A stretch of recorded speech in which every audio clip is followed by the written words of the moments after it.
të koalicionit, konkretisht ministrisë të BDI-së, sa i takon ligjit të quhet dhe dërgimit të komisionit në Venecias. Ministri deklaron se sekretariati ka haruar komunikacionin e qeverisë kur jeni marrë vesh që të dërgohet komplet ligji. Nuk ka mosmarrëveshje, ndoshta mund të ketë në momente interpretim ndryshëm se çka dërgohet Komisioni Venediku. Mendoj që ajo çfarë Komisioni Venediku do të vlerëson janë dy normat e kontestuara, të cilët janë nxjerrë nga ligji. Normalisht që do dërgohet i tërë ligji për ta parë kontekstin, mirë po ajo çfarë pastaj do vlerësohet se duhet të inkorporohet apo jo, duhet të jenë këto dy normat kontestuese.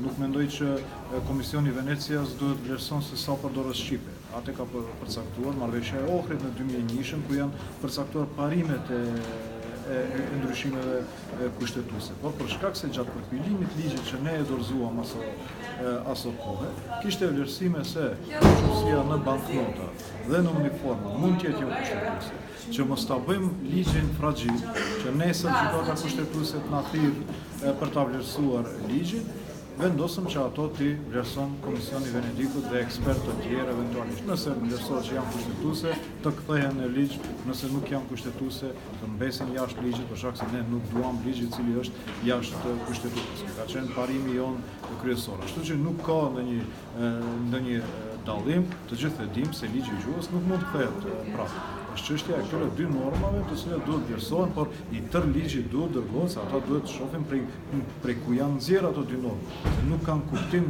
dy normat nëse nuk shifet konteksti i përgjithshëm i ligjit.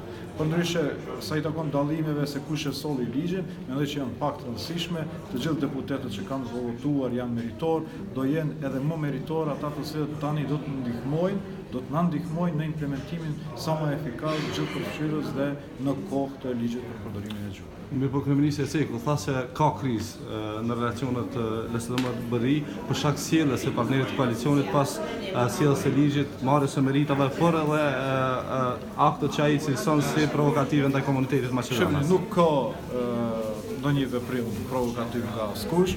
Ne kemi pasur një mbledhje koordinative të shtunën, ata të cilët e kanë përpiluar ligjin. Do të kemi të sinqert, ligjin kemi përpiluar ne në BDI. Dhe atë zonja Doskovska e konfirmon publikisht dhe pastaj e kemi dorëzuar tek Parlamenti. Por meritat i kanë edhe LSDM, i kanë edhe BDI dhe partitë tjera që kanë votuar. Çdo deputet i cili ka votuar dy herë ligjin i ka meritat. Po thash, merita më të mëdha do të kenë ata të cilët tani do të na ndihmojnë në implementimin e efikas të ligjit. Nuk shoh këtu se po tenton ndonjë parti të merr merita më tepër ose më pak. Ligji është në interes të qytetarëve, është në interes të shtetit. Qytetarët e dinë dhe vlerësojnë kontributin e secilit. Unë dua të përgazoj vocimin e kryeministrit Zaev për miratimin e këtij ligji, për shkak se ky ligj mendoj që vetëm do të parafrojë komunitetet dhe do ta bëjë shtetin më unik dhe më të fuqishëm.